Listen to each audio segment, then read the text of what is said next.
Well, good afternoon, everyone, and welcome. We already have quite a few people joining us in today's session on technological abuse, how to mitigate the risks associated with technology for victim survivors, and also what are the opportunities to more effectively use technology to protect and support victim survivors. I'm Elise Phillips, Interim CEO at Domestic Violence New South Wales. And I would like to acknowledge the traditional custodians of the land upon which we meet today, coming together from right across New South Wales. I'm on Gadigal land of the Eora Nation, and I pay my respects to elders past, present, and emerging. All right, well, in today's session, let me just run through what to expect today. We have a few guests with us today. We've got Karen Bentley from Wesnet and Lenka Brodovkova from New South Wales Department of Customer Service, and Paula Smith from the Office for e-Safety. Really grateful to each of you for coming along to share your insights, expertise and work with DV New South Wales members today. Our plan is to hear a little bit from Karen around recommendations for government and other stakeholders when designing new technological solutions to make sure that tech is being designed with, in ways that will mitigate the risk to victim survivors. We're then going to hear from Lenka around some work that the New South Wales government are currently doing to design a platform for digital credentials and digital identity. And then we're going to have some discussion amongst the DV New South Wales members, talking about things like, what risks do you foresee this technology could potentially pose for victim survivors? How might perpetrators use this technology to further abuse, monitor or control victims? And how can we potentially mitigate those risks from the very beginning? And finally, how can we use technology to better protect victim survivors and reduce the barriers to safely seeking support? We're going to finish up today's session at about 2:15 with hearing from Paula Smith from the Office of e-Safety, hearing some of the work and the training and the observations of their office, including some fantastic case studies. So thank you for being here. It's really great to have you all as part of today's session and today's conversation. And I would like to now hand over to Karen, who is perhaps feeling a little under the weather today. So please forgive her if she needs to pop herself on mute to have a sip of water. Hi, everyone. Lovely to be here. I'm Karen. I have just been in bed for 3 days with a very bad chest infection, but I thought I'd better come today. Very pleased to present to you. I'd like to pay my respects to elders past, present and emerging from the lands on which I'm coming to you from today, which is the lands of the Dja Dja Wurrung down here in central Victoria. I've got a few slides which I thought I might try and share. I'm just going to see whether that's going to work. And apologies in advance if I suddenly have a coughing fit. What I can't seem to do, I'll just have to change my settings here.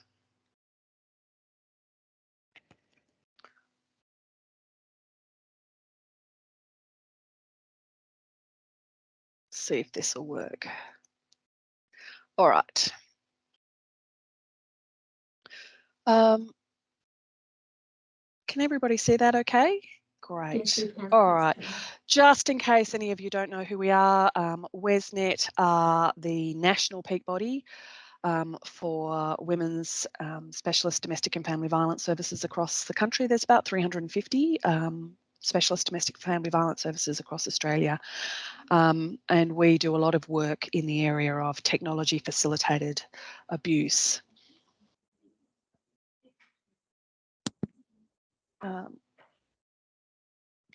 So we started the Safety Net project back in about 2010 when we had members of Wesnet coming to us saying, we're not sure what's going on, but perpetrators keep following women to refuge and we're not quite sure how this is all happening. And at that point, we started to realise that technology was playing a really big role in domestic and family violence. So since then, we've been doing a lot of work to train frontline workers and also bring the issue of technology facilitated abuse to policymakers and legislators across the country. So we work at that intersection between domestic and family violence, other forms of gender-based violence, and technology. Technology facilitated abuse is a form of controlling behaviour that involves the misuse of technology in order to harm, threaten, coerce, stalk, harass another person. And increasingly, as we sort of go on, we're seeing more and more different ways that all sorts of different types of technology are being misused as part of domestic and family violence. In 2020, we repeated a survey that we did in 2015 around what frontline workers were seeing in relation to their clients and technology abuse. And that survey found that 99.3% of you frontline workers were seeing that your clients were being affected by technology or technology facilitated abuse as part of domestic violence. Not particularly big changes in the types or the most common tech abuse that we were seeing. So the most common forms were still text, harassing messages, things using smartphones, social media harassment, email and instant messages. Those things all remain the same, although the prevalence or the likelihood of frontline workers to see those all the time started to increase from 2015. We also saw in 2020 the emergence of some new forms of technology and other tactics being used by perpetrators. So the ones that really stood out to us were things like women being impersonated using technology. And on these graphs, the dark purple is where frontline workers are seeing that all the time, and the lighter purple is where frontline workers are seeing it often. The use of children as either a vector or being directly involved by perpetrators in order to sort of monitor and monitor mum, or to interrupt the relationship or derail the relationship between the mother and the child. Using children's social media accounts in order to find out where mum is or to try and communicate with their ex-spouses. The misuse of things like court-ordered child contact being used to sort of, again, do intimidatory or threatening tactics. And then the tracking and monitoring and restricting of things like women's banking finances. The other one that turned up a fair bit, which is not on this graph, is the things like the misuse of other types of government services. So the misuse of things like Centrelink and other essential services, which were designed to sort of limit or control or make life difficult for victims of domestic violence. I wanted to just show you this slide because one of the things that we constantly deal with at Wesnet in relation to trying to work with governments and policymakers and indeed technology companies in relation to dealing with technology facilitated abuse is a tendency sometimes to try and see technology or a technology solution as something that can stand alone and be the magic solution for ending abuse against women. So here are some common tactics that we see in, say, telecommunications. So, you know, trying to find a one-size-fits-all solution to abuse that happens through a phone or through telecommunications, for example, is quite complex because there are so many different ways that it can happen. So, you know, the abuse could happen because he is, and I'm just using the he as the perpetrator in this particular instance because of the overwhelming statistic that the vast majority of perpetrators do tend to be male, where the female is victim. So, for example, he may directly access the device. She may not have any choice about that. If she's cohabiting with the perpetrator, he may demand access to the device. So he can pick it up, he can go through it, he can see every text message, everything that's happening on that device. He may own the telco account, so he can see what phone calls are made from it. She may not be able to actually own a phone. She may have a phone that's provided to her by the abuser. He may be able to access any apps or services or see any apps or services that she's using on that device. So there are a multitude of ways that technology facilitated abuse can occur, and there's no one single way that you could actually interrupt those potentially. There's also all sorts of other things that happen for people when they are leaving relationships. So, for example, we're living in a world where technology companies and other kinds of services sort of operate on this cisgendered, heterosexual, married couple family unit. So that there's that we have most telco accounts in Australia set up with one legal lessor, and then everybody else is an authorised user, which means that if you are if you don't own, you aren't the legal owner of the account, trying to disentangle your phone account and set up and separate yourself from another person can be incredibly difficult. There are all sorts of other issues that we are now starting to see as well around the security of data information that's held by companies, socially engineering, so that we see everyday cases where women's information is inadvertently given to abusers or perpetrators without realising the potential danger that might cause her if a abuser physically locates somebody who's left a relationship. And there are increasingly more and more remote access tools that are around now, which are able to be loaded onto devices by stealth or covertly, which enable people to monitor.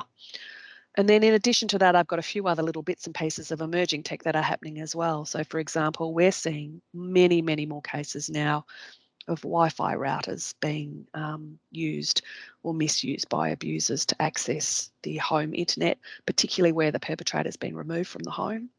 We're seeing more and more cases where Bluetooth is being misused. And we've also got so many more types of devices with the Internet of Things. So we've got remote cameras, we've got smart homes, we've got lots and lots of other types of apps and things that are synchronizing our information across the cloud and between devices. So all of those things sort of happen on a technological level, but the solutions to those don't necessarily come in the form of technology, because the perpetrators are using a wide range of tactics which go way beyond technology. And you have to look at this as an abuse relationship where the perpetrator will use a whole range of different tactics very dynamically, which may change very quickly over time as things escalate or as different triggers in sort of the pathway of an abusive relationship occur. And quite often what we see is that technology companies kind of forget that domestic and family violence is a pattern of abuse, and it's a pattern of behaviours which exists online but also in real life. And just trying to deal with it online does not necessarily help a victim survivor of domestic violence in real life. So that's all the doom and gloom. However, we do know that technology is also a tool for safety. At a very basic level, we know that it's really essential for women to remain connected. It's maybe the difference between life or death in being able to contact 000 or police to be able to actually call for emergency support. It enables women to access help and services, professional services. We have a whole range of services, but the pandemic showed us, as we all rapidly moved towards providing services online and through technology during the pandemic.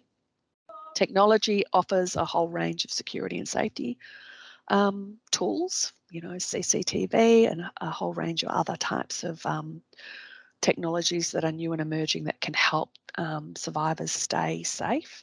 We can use the digital trail for evidence. We can document the abuse. We can start to use what is happening through technology as a way to prove that the abuse is happening. And increasingly in Australia, magistrates are taking notice of abusive text messages and things like that when they are setting or granting intervention orders. And of course, most importantly, we need technology to stay connected with our support networks and our friends and families, which is incredibly important in domestic and family violence, particularly when isolation tactics are used by abusers. I just thought I'd put this here because there's a great article that's just been done by Harkin and Merkel in 2022. We've worked with both Dermot and Robert over many years over a number of different projects. And they went through and decided to sort of categorise how tech can help survivors or how it's currently being used. So the first is tech-supported information provision. So these are basically guides or websites. Wesnet and eSafety both have guides for women on how to stay safe and how to stay safely connected. But they also consist of things like cyber safety guides and those types of things that are designed to upskill people and keep them safe online.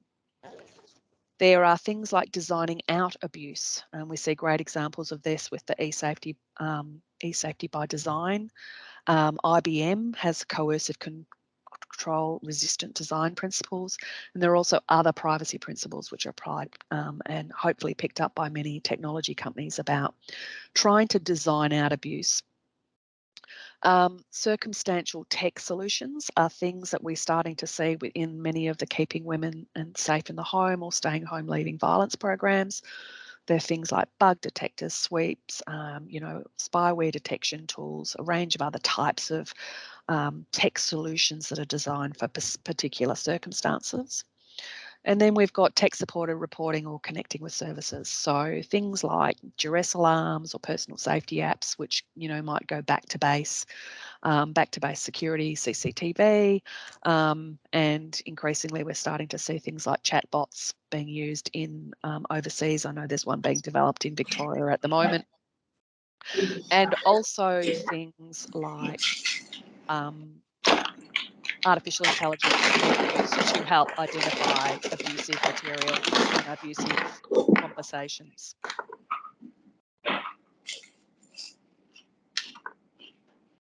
I think one of the biggest challenges for anybody who's in the space of developing technology to try and combat technology facilitated abuse or abuse using technology is that quite often they're not necessarily focusing on the right threat model. A lot of the technological interventions that we see are sort of aimed at cyber abuse, and quite often we'll see people talk about cyber abuse in the same breath as they will about technology facilitated abuse. But from where we're sitting, they're extremely different things. So in the case of cyber abuse, that is sort of spoken about generally, which is about, keeping yourself safe online. We're talking about protecting yourself from some random faceless scammer or hacker who's trying to either steal your identity or steal your money. And anybody using the internet needs to have those basic protections against, the scammers or hackers that are out there. And we've all seen a huge increase in the amount of scams happening as a result of the pandemic. Second are things like trolls and haters, which are groups of organised people who are really interested in just trying to pile on a bunch of hate. And particular groups are more vulnerable to those. So women, LGBTQI, Indigenous people, people with disabilities, people of colour, and feminist advocates are quite often drawing trolls and haters at much higher rates than the rest of the community. And that then again is different from somebody who has as their threat an intimate partner or somebody who is their current partner or a former partner or a stalker. And so that threat model and the amount of information that an abuser has about you is quite different to a generalist hacker scammer who's just basically looking for a weak point.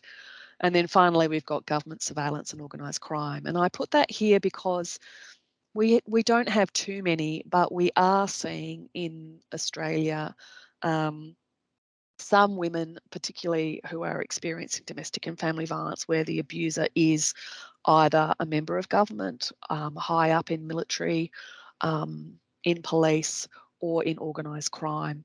And when that happens, then the amount of privacy and security levels that you need are quite high.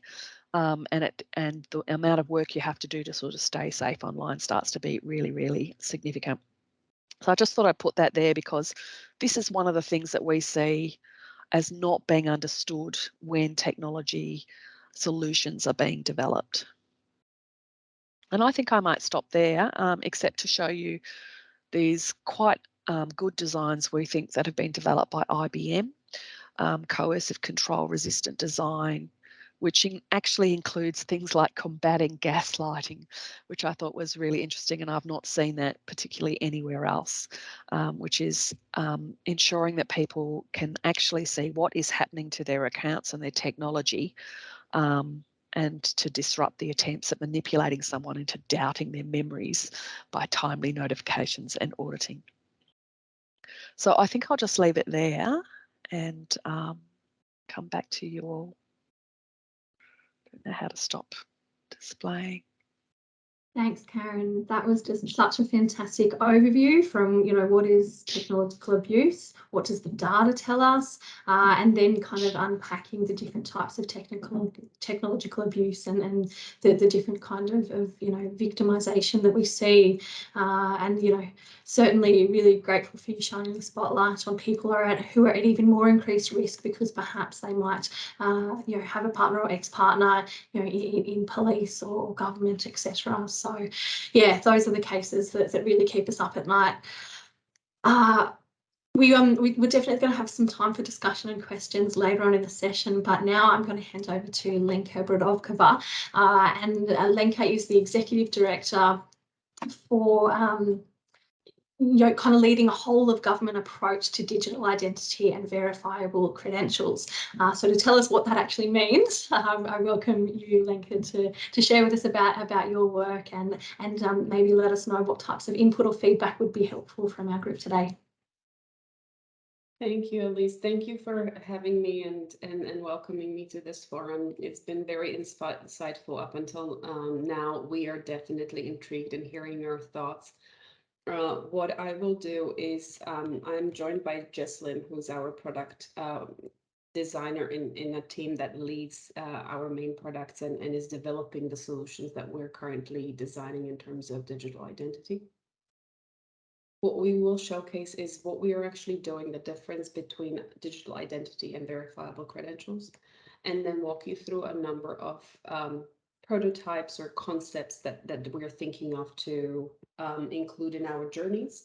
These are obviously targeted and they are there to solve problems of majority of people who simply want to transact with government, but from the comfort of their home instead of having to go to a service center. So it's to enable those digital journeys either with government or private sector. However, we are very interested as part of inclusion and as part of building a very inclusive product to understand how we can strengthen at the design thinking, the product that we are currently developing to be inclusive, to be supportive, and to offer some form of an assistance to this very important cohort that needs to be protected. So what I will do is start with some basic concepts. Please do let me know when you can see the slides. Yes, that's up now. Thanks, Lenka. Thank you, Liz.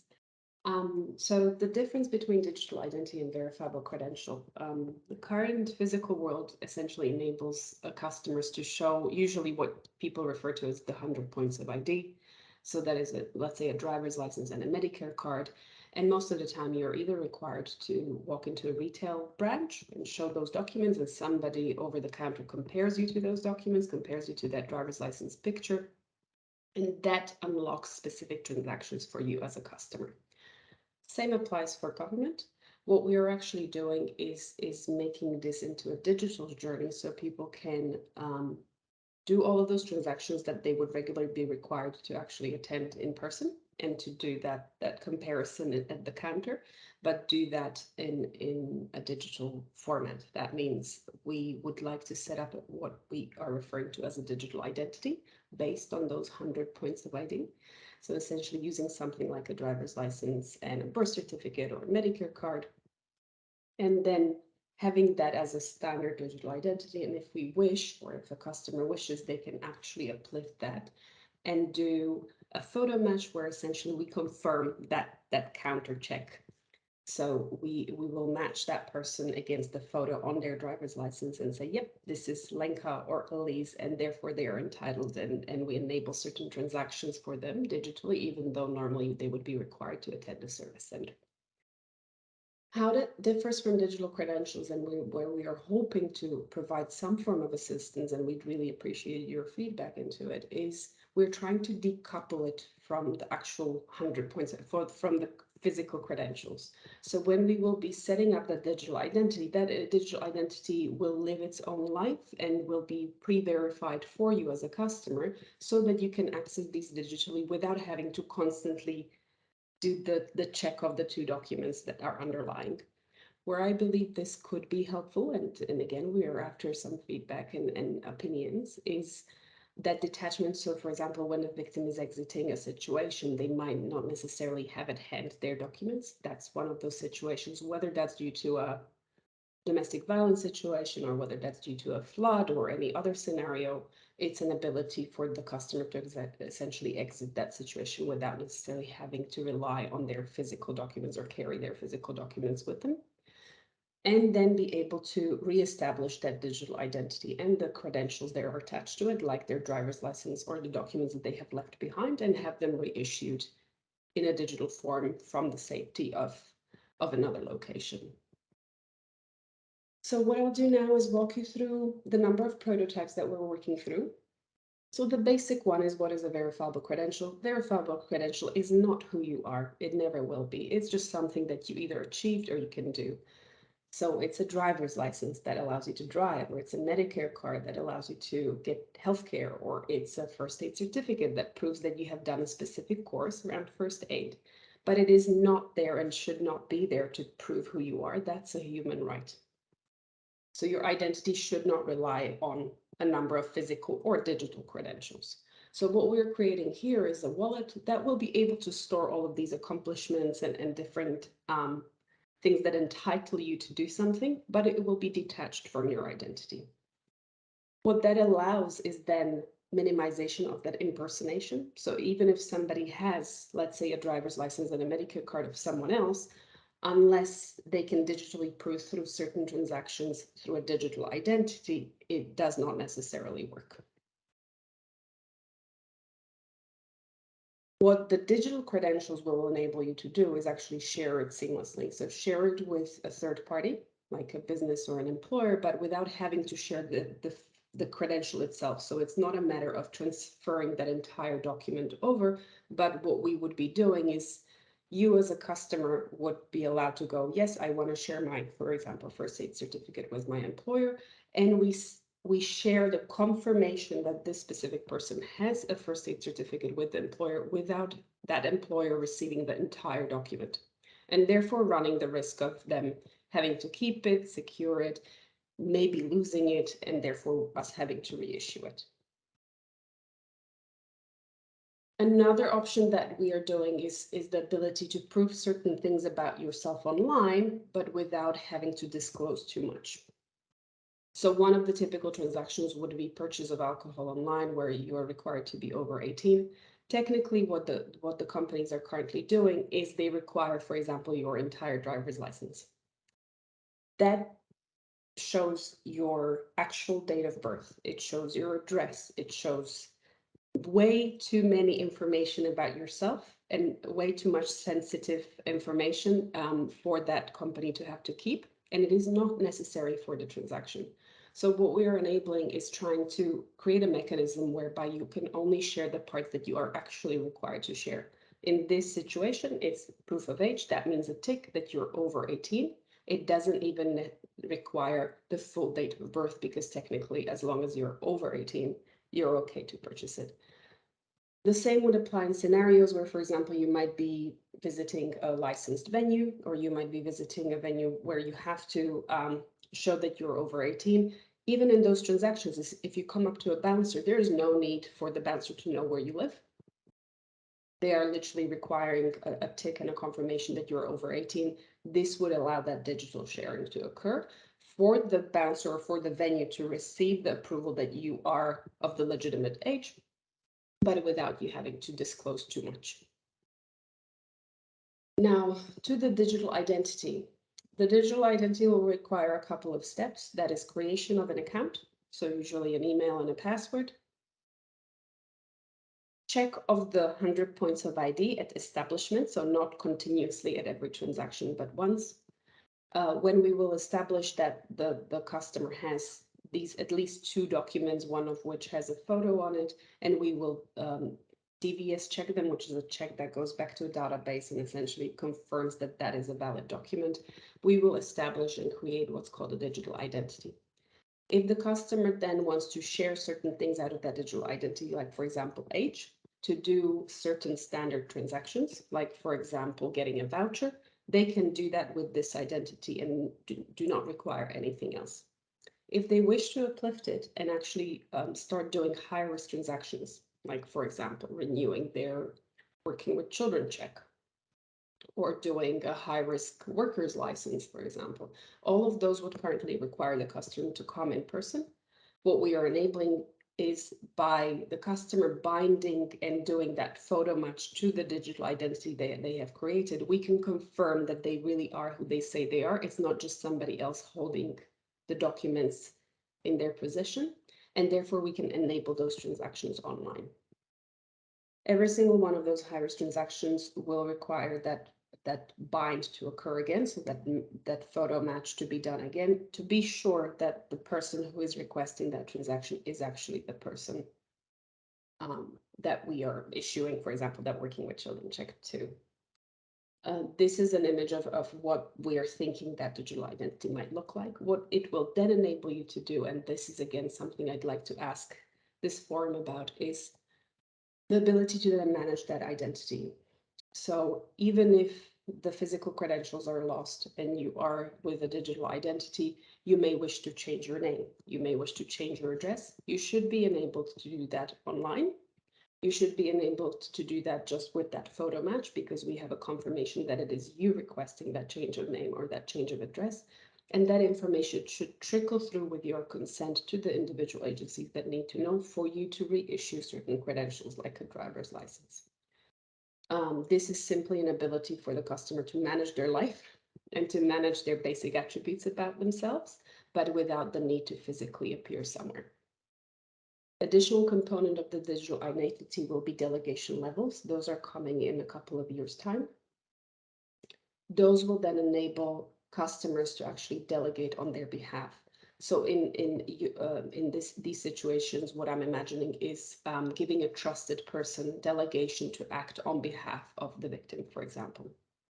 Obviously, seeing the risk of that being abused and being able to actually, for the perpetrator to do the same and force the customer to provide that delegation, that is something that I'd like your opinion on as well, to be able to build those products out in a better way.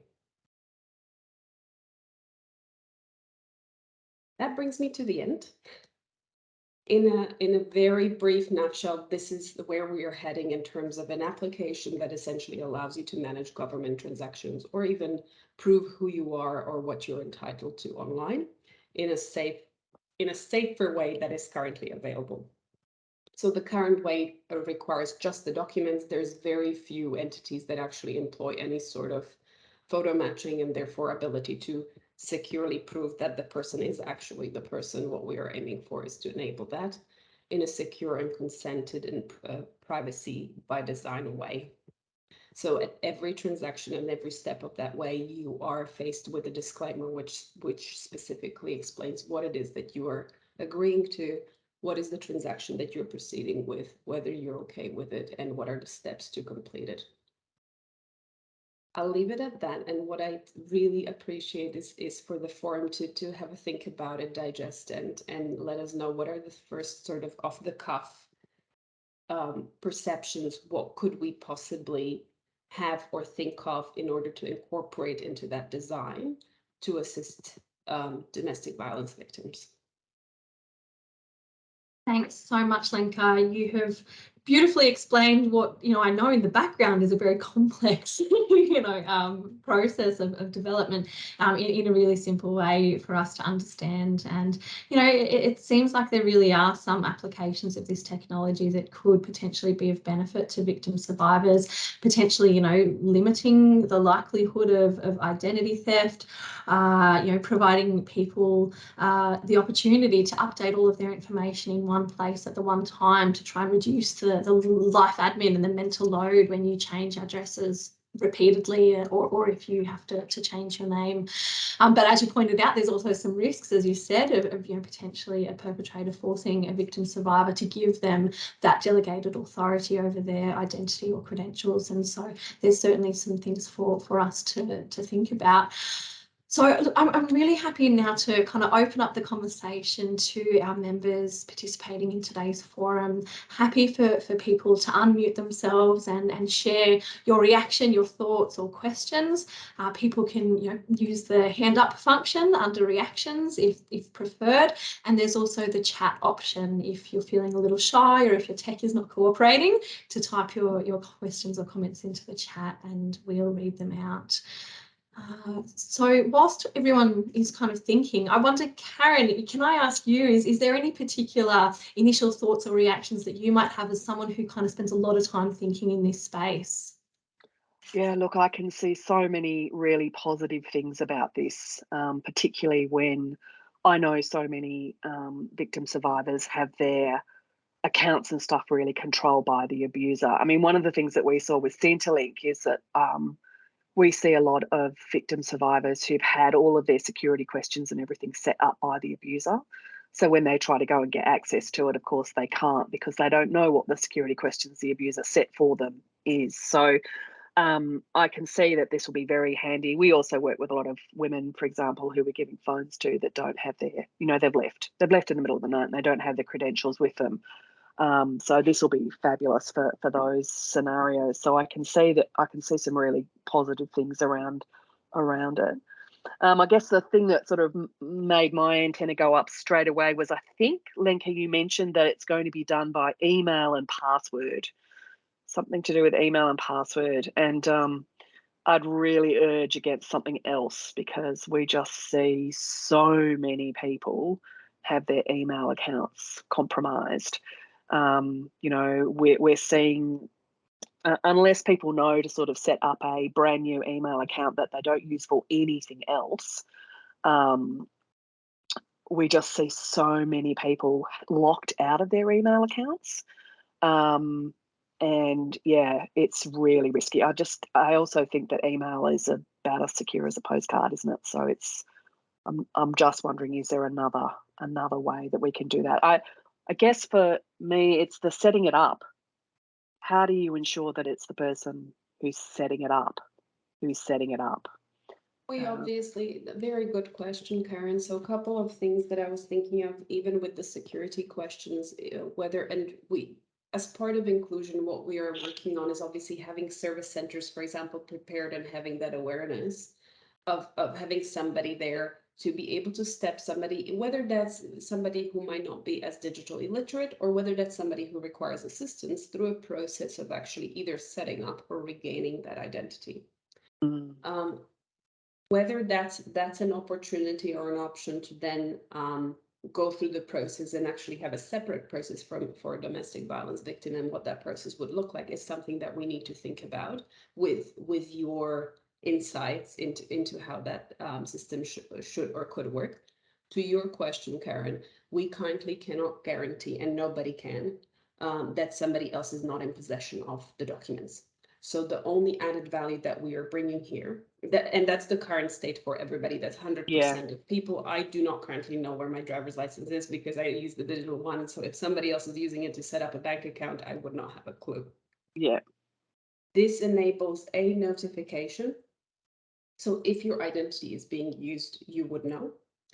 That does not solve the problem if somebody else is in possession of your identity. That is only solved through that photo match. So there's the only component where having that photo match enables us to then restrict certain actions on the account, or to make sure that we, for example, add and make every transaction a high-risk transaction, making sure that the victim has to do that photo match every single time to make sure it is really them and not somebody else who set up that account on their behalf, for example.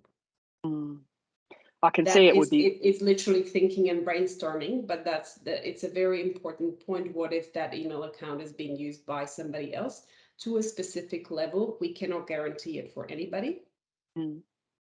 Up to the photo matching level, we can. Yeah. I mean, I think the sooner we move away from email and passwords, the better. I can see that would be very, very useful, for example, in cases where a live photo's got to be done for, you know, setting up a bank account. Because if you think about all of the financial abuse that's going on where loans are taken out in people's names, and we see so much of that now, don't we, co-occurring. So, yeah. I think as long as there's a lot of thought about all the ways that it can be set up incorrectly in the first place, yeah. And I think also to have something where you might be able to sort of lock it down or lock down your ID. I'm not so sure about having a flag or anything that flags a domestic or family violence victim, because I don't think that society is yet to a state where you're not discriminated against because you're experiencing domestic violence. So I see quite often people say in the banking industry or the electricity or anywhere else, let's just put a flag on them that they're experiencing domestic violence. And I'm like, yeah, but what other flow-on impacts does that have at the moment that we're not necessarily taking into consideration? Yeah. So overall, I think that's a very good call out in terms of locking down the account. So as long as it's with the customer's consent, or whether that should be only done through, let's say, the photo match or at a service center, so that we ensure that it's not the perpetrator doing that lockdown, but it is actually the victim. That's something that would enable the victim to be fully, or having extra steps if they're doing certain transaction that will essentially ensure it's stringent and it's more time consuming. That's why it's not suitable for most customers. But for somebody in that kind of situation, it might be worthwhile to having and taking those extra couple of steps if it ensures that it is really them who have consented to it. So what I'm hearing, Lenka, is that there's potential to kind of have customizable, privacy settings where, someone who's not experiencing domestic and family violence might not require a photo match for certain transactions, but someone who has experienced domestic and family violence, particularly someone who knows that they're being tracked or that their identity has been misused by the perpetrator in the past, could elect to have those additional layers of security so that they can prevent it being misused. With a massive asterisk that it always has to be opt-in, always consented, and there has to be privacy. So to Karen's point, we would not want to flag anybody's account. I don't think that's advisable, and it might be detrimental to the customer, and that's something we would really like to avoid. But yes, we would be thinking of the same options for somebody who lives overseas and therefore does not wish to use their digital identity in Australia. Somebody who might be, for example, incarcerated and therefore is not there, and somebody else might be using their identity outside. So there are specific instances where we would consider having a possibility for the person to lock down to what transaction is that a digital identity enabled and what unlocks those transactions. Yeah, wonderful. Well, look, just a reminder, everybody, please feel free to use the chat to share your thoughts, feedback, or questions. Is there anyone who does have any reactions or any feedback? Perhaps, are there any risks that you see that this technology could pose to victim survivors, or any considerations for Lenka and her team? Kim? Kim? I work with women who have a disability who experience domestic violence. So Karen beautifully outlined some of the real dangers that those women have, which is that a lot of the technology is set up by the so-called carer perpetrator. Mm-hmm. When we engage with that woman, the only thing that we might have is a mobile phone, or we might be trying to give her another mobile phone, and we're operating without documents, and obviously usually at a point where she's either about to leave or is trying to make a plan to leave. And we often don't know the verification information that has set up her identity. So I'm thinking that being able to have an arrangement whereby we can establish a new set of identifying documents or processes, which I don't quite know how to incorporate this, but a lot of us are often a third-party verifier to people like Centrelink, people like Telstra, people like all kinds of people who don't want to talk to her because she's not the holder of the account. But it's almost like they need somebody else to say that they are real, this is really happening, we're trying to help her do this, so that they're believed. It's really frustrating because this happens to women with disabilities all the time. They're just minimised and ignored and treated like they're being dramatic about a really dangerous situation because the person on the other end can't perceive that this is possible. So I don't know whether there's some way of, rather than a flagging option, that a woman can initiate trying to establish a new set of documents or a new way of identifying with the system, which is then backed up by, doesn't have to be one of us, but is backed up by somebody that she gives consent to know this, so that it, it can happen, rather than her being told, look, we'll go away and investigate this, and she's in limbo for that time period. I'm just thinking out loud. I don't know whether I've got a solution. I appreciate the feedback. So this is something that Jess and I will definitely take away and consider. How to essentially regain an identity. Yeah. I want to clarify, we are not an identity issuer. Yeah. So we cannot issue a new driver's license, or we cannot issue a new paper trail, or we cannot change a name for a person. We are the central point or the contact point for these agencies to then give them authorization to do that. However, my thinking goes along the lines of, if there's a carer as a delegated authority or somebody as an authorized representative, a same might become available as a domestic violence assistance person, for example, and that having the same delegation rights on that journey of identity, or of regaining that identity. We'd have to unpack that and actually think about that product as what it would look like or how it could be incorporated. Issue with any delegation, like I have mentioned, is it's a double-edged sword. It assists, and at the same time, if it's abused, it can be abused to its full detriment. Yeah. I mean, someone could pose as that, and that's the concern. Yeah. And I suppose there might be a time when someone establishes a delegation, but then the relationship becomes abusive and they want to end that delegation. So we need to have a process so that can be done quickly and easily, but also with the assurance that it is the person who holds the identity who is, authorising for that delegation to be ended. So, gosh, there are just so many considerations. Thanks, Kim, for your input. I think shining a spotlight on the particular needs of victim survivors with disabilities is so important. Is there anyone else who would like to, raise a concern, provide some feedback, or ask a question? I'll probably add an additional point to thinking about what Kim has said, and there's something that I haven't mentioned during the prototypes is we always have it's opt-in consent only functionality, privacy by design. At the same time, we have opt-out. So there should be an option, and we need to again think about that flow of information and what those processes would look like for that victim, for example, to fully opt out and to be able to re-onboard with re-established identity. Again, that poses a threat on another side.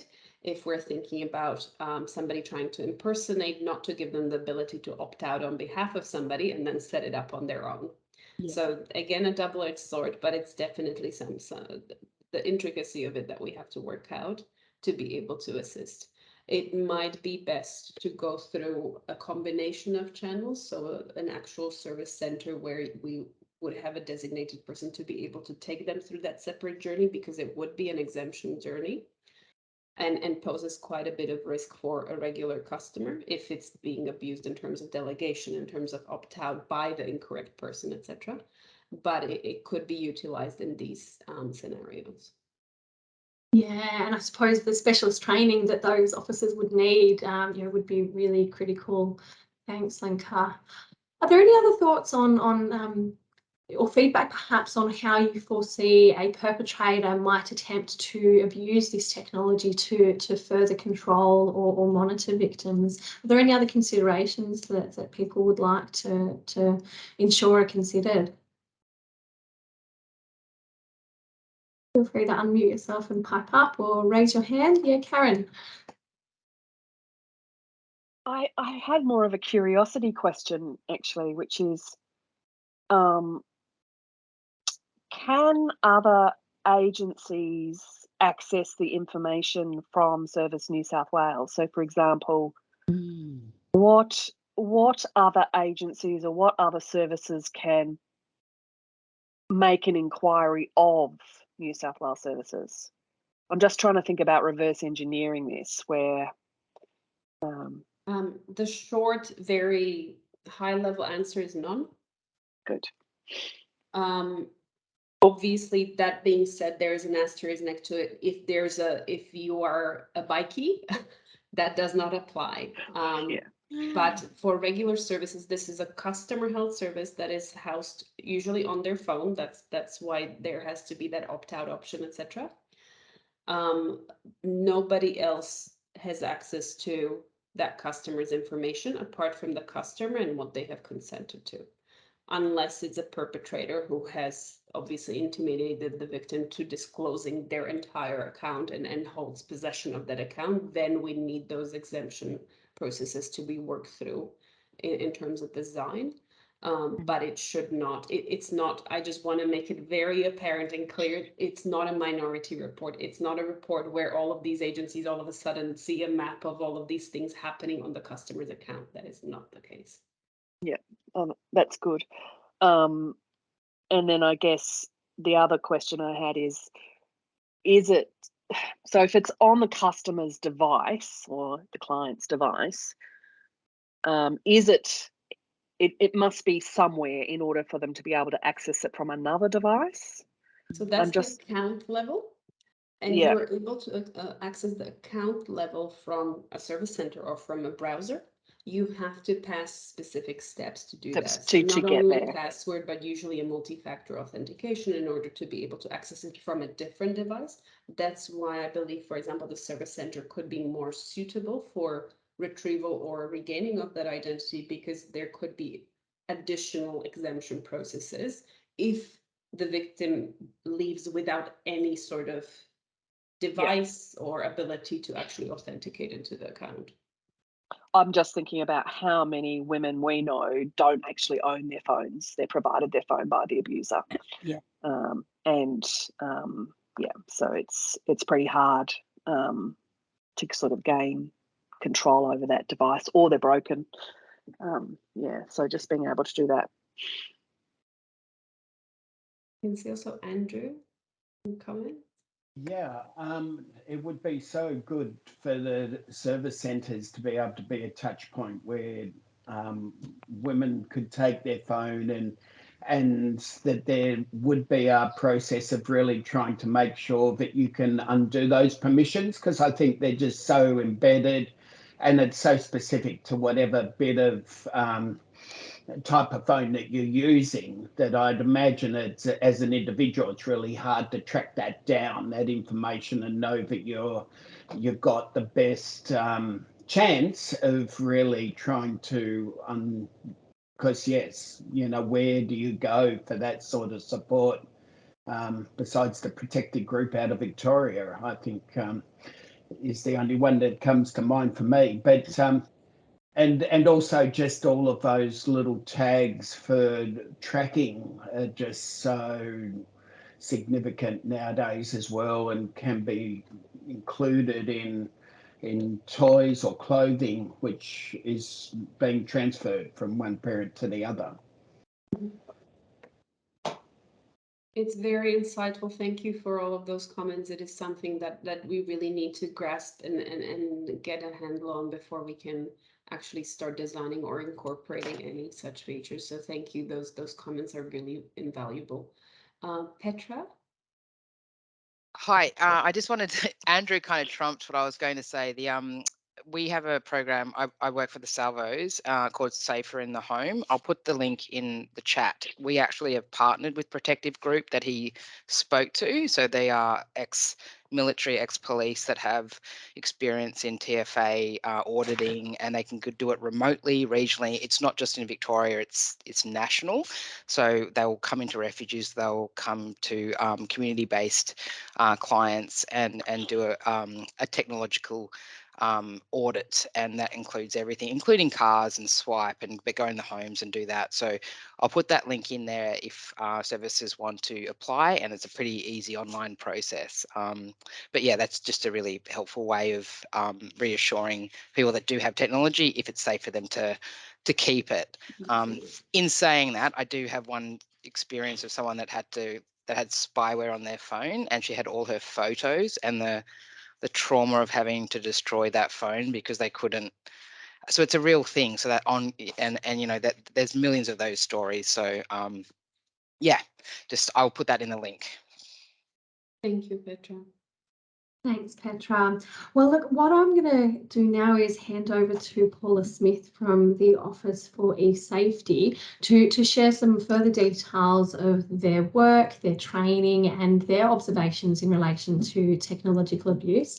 If you have further questions or comments in relation to the work that Lenka presented, please don't hesitate to pop your comments in the chat. We've got about another 15 minutes to go, so anything that you want to share, I'm sure will be gratefully received. And you know, if you go away from today's session and you have other thoughts or questions, you'd be very welcome to send those through to admin@dvnewsouthwales.org.au, and we will forward that across to Lenka and the team also. Paula, over to you. Really interested to hear what you've got to share with us today. Thanks, Elise. I think I've even learned something today. Thanks, Karen, because that was a really great session, and I think she's covered off on the TFA. So I'm just going to be today just telling you a little bit about eSafety and the current legislations and stuff that's going on. I'm sorry my screen's a little bit dark. It's this particular room where I'm hiding out. But what I'm going to do is share my screen with you. I'm just going to run through his slides. I try and talk a little bit slower, but if I'm talking too fast, please slow me down. Let me see. Can you see my screen? By any chance? Yes, we've got that up. Thanks. And it's the tech facilitated abuse one? Oh, yep. Good, because I often work up on a dual screen. Now I'll just do this other one. I hope you don't mind. I'm just going to turn my camera off. I still get a little bit. Okay, so we should be right to go. Yep, so as Elise said, my name is Paula Smith. I am a domestic violence victim specialist. I have experience in victimology and perpetrator psychology, which basically means I spent nearly 20 years in the police, walking into the homes of domestic violence victims and supporting them at that point in crisis. And then obviously the management after that as well. But fast forward a couple of decades, and now I am the National Trainer for Frontline Workers at the eSafety Commissioner. And today I've just been asked to give you some insight into that tech facilitated abuse in DV situations for you. But as Karen has done a great job sort of explaining a lot of the stuff, I wanted to share with you some of the schemes that we have, in particular for adult cyber abuse and image-based abuse as well. So we'll see if my little thing. So I'd also like to acknowledge the traditional custodians of this country and the lived experience in the room as well. So if you haven't heard of us yet, we are the eSafety Commissioner. It's an actual office, not a person, although Julie Inman Grant is our Commissioner. I'm part of what they call the eSafety Women, and we are the education providers in the DV space. And we're going to go run through a few definitions for you for tech facilitated abuse. We see it as an extension of that coercion and harassment in the relationships, especially during a post-separation. And we have legislation now in 2022 that supports women in particular who are experiencing it. For me personally, I've seen it in my job, and I just know that what the impact is on their thoughts, their feelings, their actions, and in their workplace, as well as their ability to parent as well. And I'm truly passionate about making sure that the online space is just as safe as the offline. So this is the Online Safety Act. It came into effect this January. And basically, it's an extension of the Children's Cyber Abuse Act that we had for about 7 years.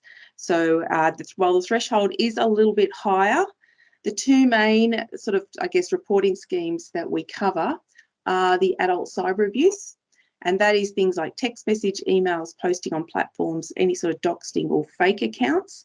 And these you'll normally see when perpetrators are actually, in that stalking or harassment, intimidation, even those threatening sort of messages as well. And while we don't cover humiliation, we do take that in as a factor that is a particular experience that women have. And that's normally in the form of an image-based abuse, or what we used to call was revenge porn. So for us, we do our frontline training and webinars, and we work with Wesnet. They offer very similar programs to us as well. And we've also got some practical web-based tools and information, and those reporting schemes that I'm going to show you how to access. We've worked with some amazing people who have shared their stories, and you can find those on our website as well. But I guess it's one of the biggest questions. I still got an email yesterday from someone in the general public. He was a man, and said, why do we focus on women? So the research tells us 90% of the perpetrators that are reported are male, 84% of our victims are girls or young women, in particular that 19 to 44 age bracket. So if you do look at our stories, you'll see that we have a range of, I guess, accounts of the type of tech abuse that goes on. And like Karen was saying, it happens on our devices, our platforms, and the programs that are on those devices. So the way that we try to sort of explain or raise the awareness of this tech facilitated abuse is through the story, because I think as I've experienced in the media pretty much every day, we are told that women aren't safe. And so any one of these women could be actually us. We also take into consideration the points of risk, which I'm sure you're aware of, but basically we believe that all women are at risk if they don't take those protective measures. But we also believe that offenders should be held accountable as well. We also take into account the intersectional nature. So in particular, our First Nations program that was launched last year, and I've just been to a session this morning where I got some great information from the Women's Legal Service over at Redfern. But I guess this is where we look at, and I think for Lenka this would be a great slide for her to sort of take away, because it actually looks at the woman's life in whole. So if you want to take a snapshot of this one, you can. It just breaks down that basically it impacts both in her work life and in her personal life. And it's normally around the way that she feels. And these are sort of the protective things that we want to engage in the type of technology that Lenka's talking about. Again, the two schemes that we look at are the adult cyber abuse, and I would akin adult cyber abuse to domestic violence, which is what goes on in the home. That stuff that goes online, the illegal access to accounts, the messages sent after separation, even the threats that sort of come up.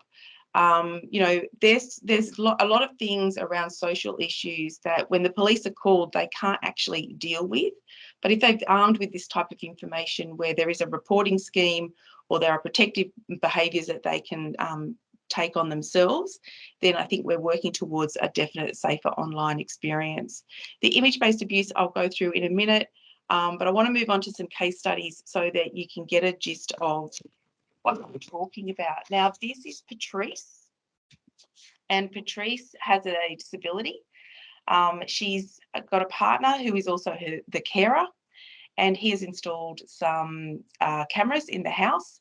He also takes the phone off her intermittently, She can't access some online accounts because the passwords have been changed, and they have a small child. So she's also got a baby monitor in the bedroom, which also has a two-way audio.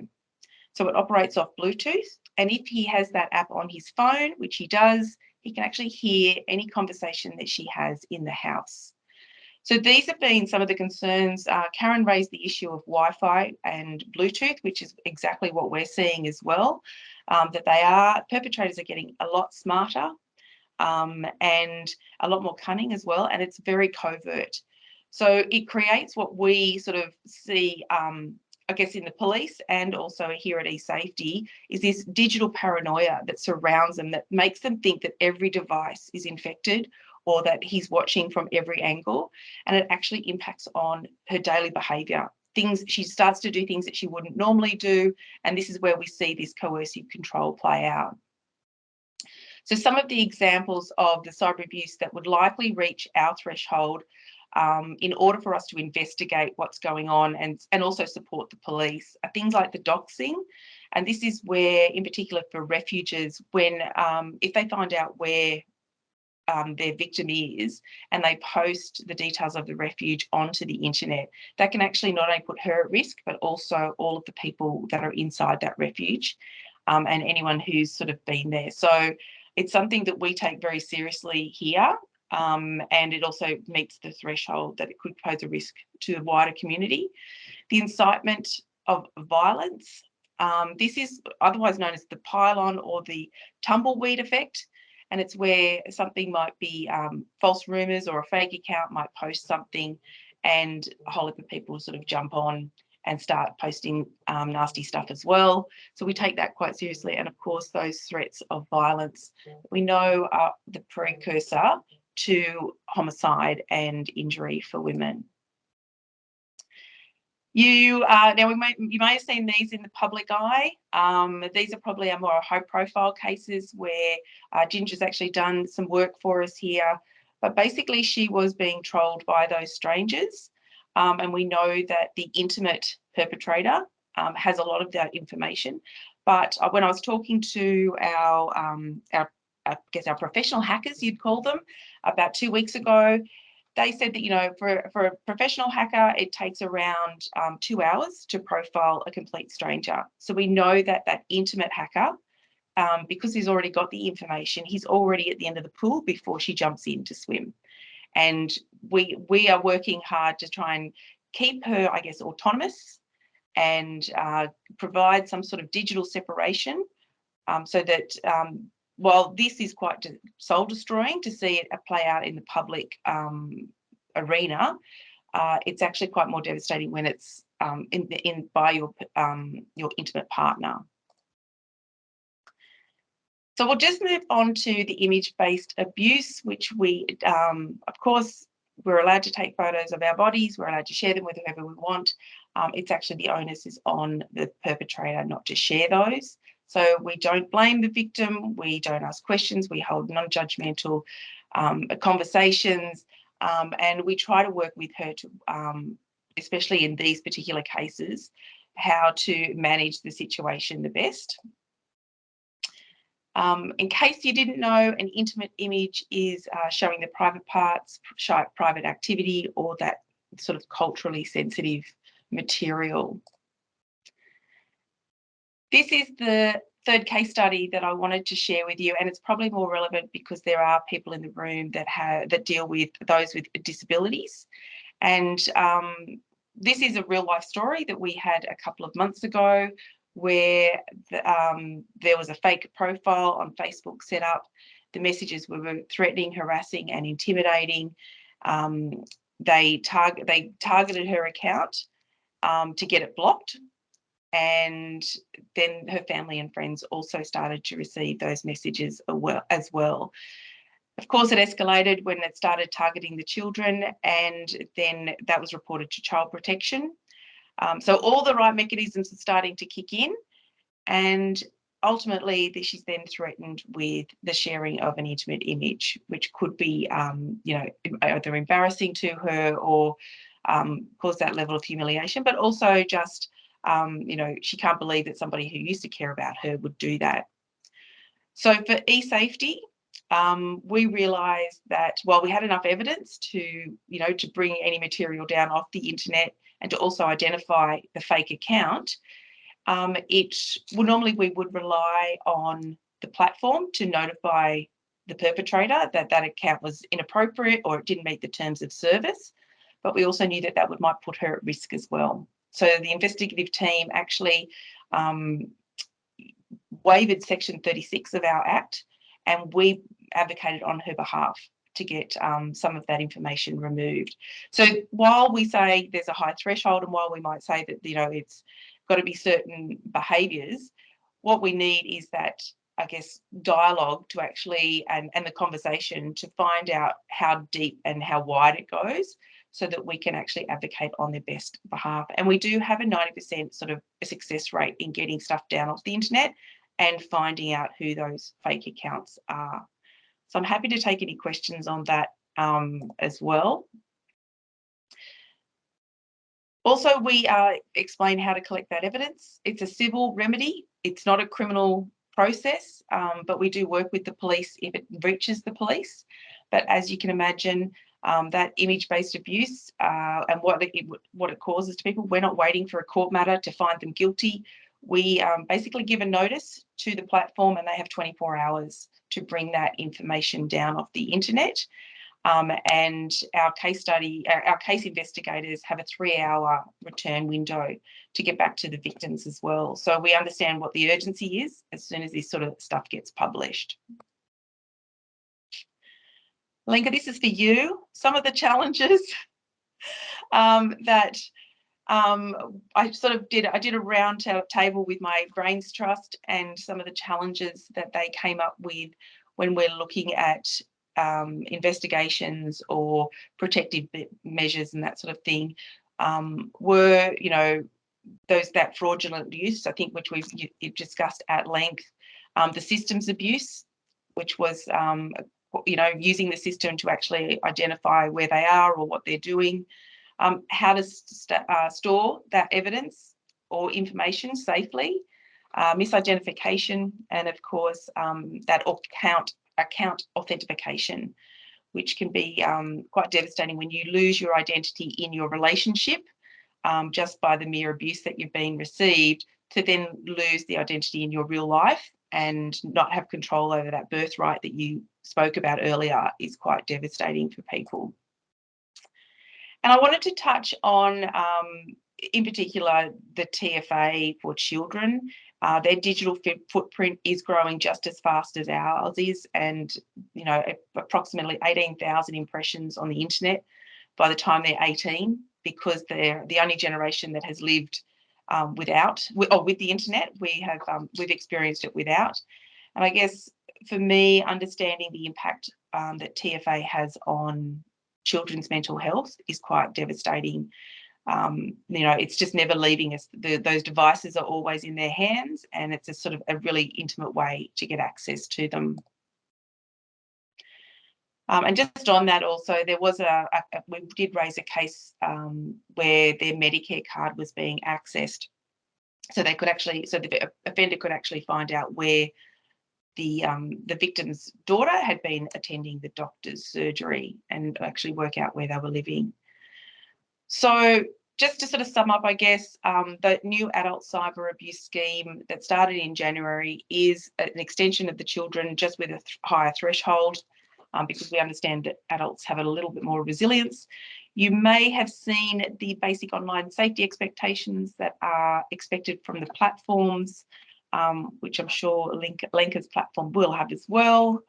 And of course, we've got the 24-hour removal timeframe for platforms as well to get accounts and material off.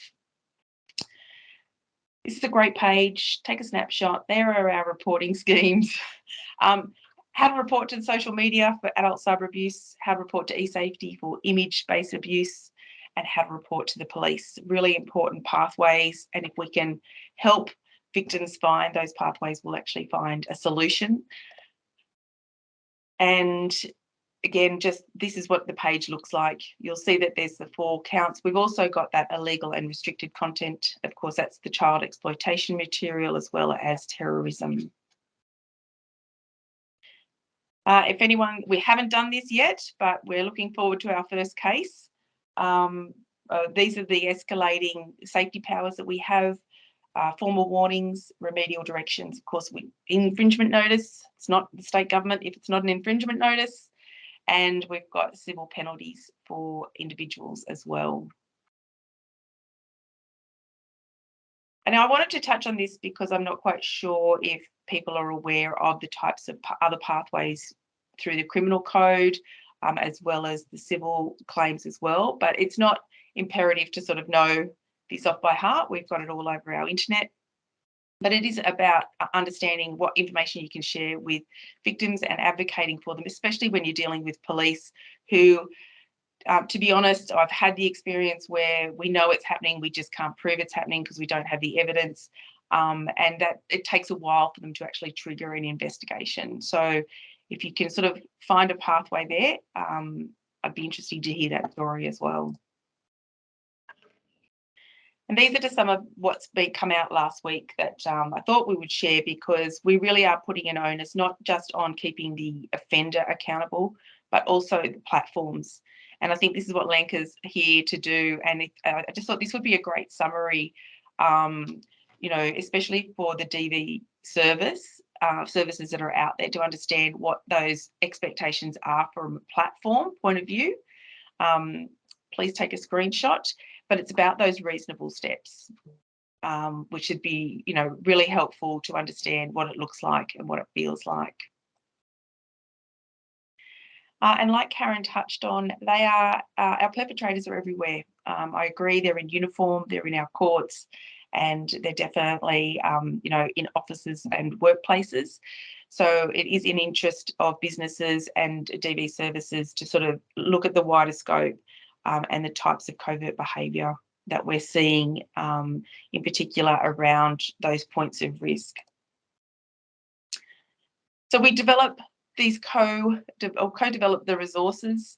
We really take from your case studies and the experiences that you see and the inquiries that we get referred, and we feed that back into policy, especially at a federal level.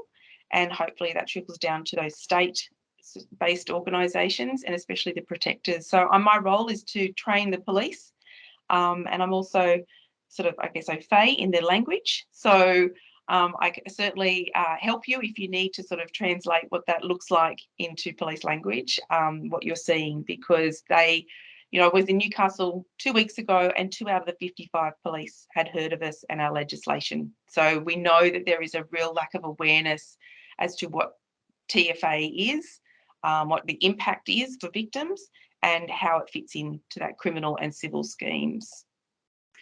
So hopefully that gives you a bit more insight. I'll come back on screen. Happy to ask any questions. Hope it wasn't too quick. Thanks, Paula. Such a lot of information in a short period of time, but yeah, really grateful for, you know, sharing with us about the steps that victim survivors can take to have material taken down or steps taken to protect them where needed. I've just will draw people's attention to a few things in the chat. Petra has shared the link to the Safer in the Home service. Maxine, thanks Petra for the link, and Bev has agreed with Andrew's comments, pointing out that it's so important for women to have access to experts at a free service who can assist with tech issues and security. It is a minefield for women to deal with this type of abuse, and police will often not take up investigation about these issues as they don't have the resources / knowledge themselves. And Paula's pointed out, with only 2 of the attendees from police at her recent training being aware of the Office for E-Safety. So there's certainly more work to be done to raise awareness. Karen has shared some links of Wesnet legal guides for New South Wales and other jurisdictions about tech abuse. Many thanks for that. Are there any questions for Paula or indeed for any of the presenters today? Can I ask if a perpetrator is a multiple offender, and has been reported to various services before. Is there any move to try and exclude that, like to stop them from being able to be online altogether after so many offences? Is that a thing? Yeah, that is the thing. I'm happy to answer that, Elise, if you want. Please. Yeah. So what we're finding with multiple multiple perpetrators, when they go into it, is that the courts are actually ordering them to stay offline. So it becomes a breach of either their bail or their protection order. Of course, if you suspect that they're still online, the police can do basic subscriber information checks, as well as ISP checks as well on their internet and devices. So there is part of that compliance with the DVO new legislation that sort of says they have to, the police can turn up any time, they can go through their devices if they need to, and they're all sort of tied into that legal legislation.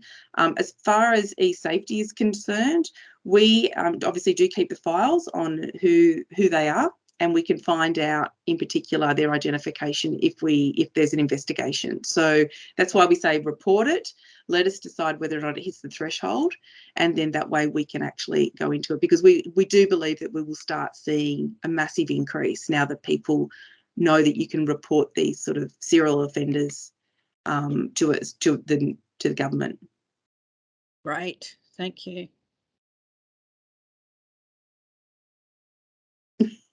Let me repeat, that was me saying on mute. Really great advice. Thanks, Paula. Any other questions, comments before we wrap up today's session? Karen? Paula, thanks for that. I just wondered, with your case study of the woman who had the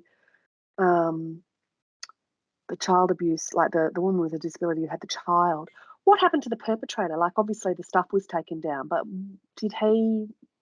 was he given anything? Like, I know we're trying to keep the perpetrators accountable. Yeah. To me, sometimes it seems like, yes, we get the platform to take the stuff down, but the damage is already done. And I'm just wondering what happens to the perpetrator in these. So in that particular one, e-safety worked with the police for a prosecution. So yeah, and that's where, that's what I'm saying. Before we sort of work together we hold that information until the police have got that. But obviously if it hasn't been shared, and that's where we can do reverse image searches. They do a lot of URL tracking. They do check their history, their browser history. So that's something you might want to clear if you're a victim. Just so that, they don't, there's a lot of work that goes into the investigations when it comes in. And at the moment, they're getting around 200 a month for IBA. So even though it's, and I'm thinking more about the adult cyber abuse scheme, but so even though it's a civil penalties scheme and no civil penalties are being issued, what you're seeing is that things are being transferred across to police for criminal prosecution. A lot of the time it is, and this is where I guess we're looking, if it'd be something like where Kim was saying, if it's a multiple offender, if he's been given, we can give him a notice to say that he's not to do that again. Then it sort of starts to escalate. So I think that's what we're sort of gearing up to see, is that, if he's dealt with in the criminal courts, is that something that we would then take on in the interest of public to take it on as a civil matter. And that's a decision, I guess, for the commissioner and of both commissioners, the police and the e-safety commissioner. It's really interesting, and it's also really interesting how different it is across the jurisdictions. So, I know in Victoria there's a lot more information sharing going on between agencies and police and stuff like that than there might be, say, for example, in New South Wales. So it'll be really interesting to see how it evolves. But yeah, just trying to keep those perpetrators in view is sometimes very tricky. We know. And from where we're sitting, sometimes those bits of information get left out. And so from where we're sitting, it looks like nothing's happening to the perpetrator, but it's good to hear that it is. Yeah, exactly. Well, look, I just want to extend a huge thank you to Karen, to Paula and to Lenka for coming along and speaking at today's session. Thanks to everyone for attending. We've had over 40 kind of logins, but I can see in many locations there's more than one person dialing in. So it's really great to have such an engaged membership here at DVN New South Wales. So thank you for coming along and for your participation. Please don't hesitate to send through any ideas or suggestions for future sector chat sessions that you might like to have. And if you do have any further kind of thoughts or feedback for Lenka and her team, please don't hesitate to send that through to the admin at dvnewsouthwales.org.au email address, and we'll ensure that that is forwarded across. Many thanks. Take care, everyone, and we'll see you hopefully at the next sector chat.